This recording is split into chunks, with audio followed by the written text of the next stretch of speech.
Welcome back to my channel. Today I've got the Yamaha XSR700. This is part of their heritage range. I've been looking forward to trying one of these for a while because I have never ridden a Yamaha other than a little 125 many years ago. So I was quite excited to try this. Picked it up at Mott's Basingstoke, which is just off the M3. They've been really helpful. Let me have it for a couple of hours to see what it's like and compare it really to the other retro bikes that are in the market. Because normally retro motorcycles, they kind of look back at a previous motorcycle that brand has done and try to copy it in terms of its looks and even its style, in terms of how it rides, things like that. I'm thinking like the BSA 650 Gold Star or the Norton Commando or the Moto Guzzi V7. Whereas the Yamaha XSR, though it is leaning on its past, we're in farmland, though it's leaning on its past, isn't a direct copy of anything. Yes, there's styling cues from the Yamaha RD350. The XS range was a range in the past. The XS650 was like a Japanese Bonneville. Brilliant bike. But it doesn't look like any of them. It looks nothing like them. And you can take that two ways. Is that a good thing or is that a bad thing? Depends on what you're looking for. If you're looking for a direct copy, then there's nothing to look at that and say, that looks like a Yamaha RD or that looks like an XS650. But if you're looking for something that's got a bit of the cues to the past with a bit of modernness, then it's actually pretty cool. As I say, 700cc twin, about 70 brake horsepower. I'll put the stats up exactly for what it is. 815mm seat height, which is quite high, and I'll sit on it in a second so you can see. But that is quite high, but narrows at the centre. Plenty of power, quite comfortable. Those bars are pretty standard. I haven't taken it on the motorway because the mirror is flopping and I'm not really confident about it. Don't want it to come off. Yeah, so it's in terms of styling, I don't think it's super retro. And I like this, but I don't like what's going on with the engine down here. It's very clearly a modern engine. It's been put in a frame to make it look like a bit retro with the kind of the plasticness of the petrol tank. I think they could massively improve it if they just added a piece here. And in fact, if you did get one of these, there's a company in Surrey that do a whole different tank, belly pan, little bikini fairing that do make it look like the RD350, and that is super cool. But I think there's just too much going on here for it to be classed as a kind of classic retro for me. But that's not saying it doesn't look neat as a modern bike. It was quite cool. From styling, if it was me, I don't like this. I don't know why they've got kind of such a low headlight without a casing. Why not just put a casing on that? And again, twin clocks. I think it would just give it a bit more on the styling front. But that's just my personal opinion.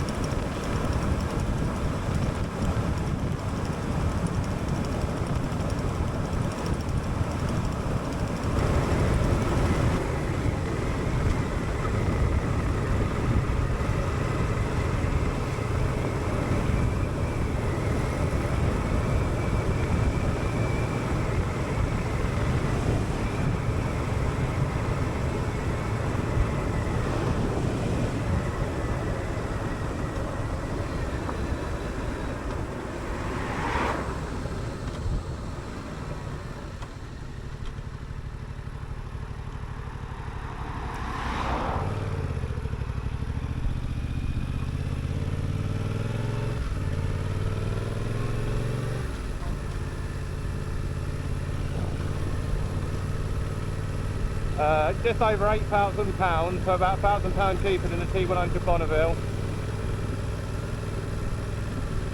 About 10 or 15 more brake horsepower than the Bonneville. Not that you notice it when on the move, certainly down country roads like this. Nice handlebars, really good position, really neutral feeling, comfortable. I've been on the bike about 40 minutes, haven't felt any particular fatigue or cramp or anything like that with the bike. 6-speed gearbox, so an extra gear over the T100 and the BSA and the Interceptor.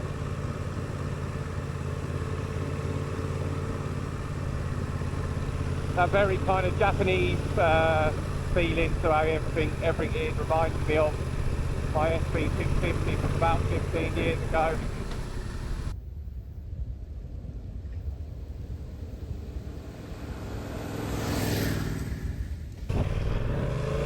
Wind it up, Joey.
That seat height,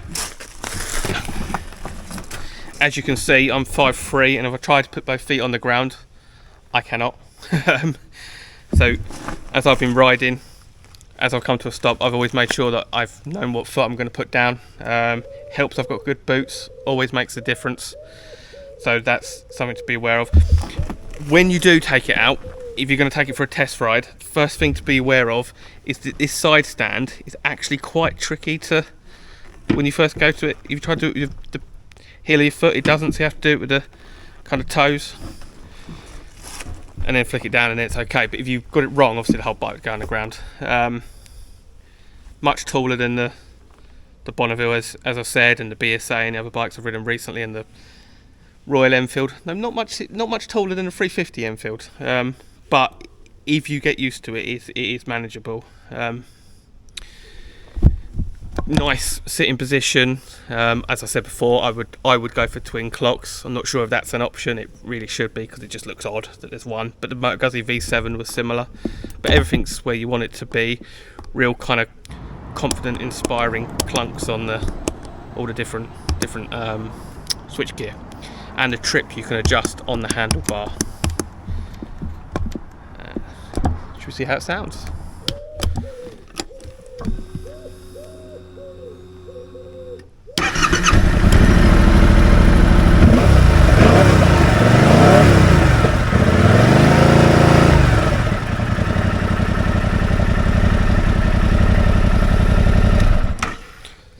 No real surprises in how it sounds. It just sounds like a modern Japanese motorcycle. It's got, I think, 270 degree firing order, which gives it a bit more of a feeling like a twin, so they say. Or like a V-twin, shall I say. And I can kind of feel that. I've been going on country roads for the last half an hour, and yeah, I can see where they're coming from on that. In terms of character, is it as characteristic as the Bonneville? I'd say not, but it's a good motorcycle. It's about £1,000 cheaper than the Bonneville, £8,200, so it's good value.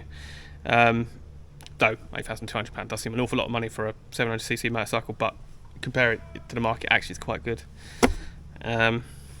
Good miles per gallon, they say about 60. I haven't, I've not ridden it long enough to test that, but that sounds about reasonable.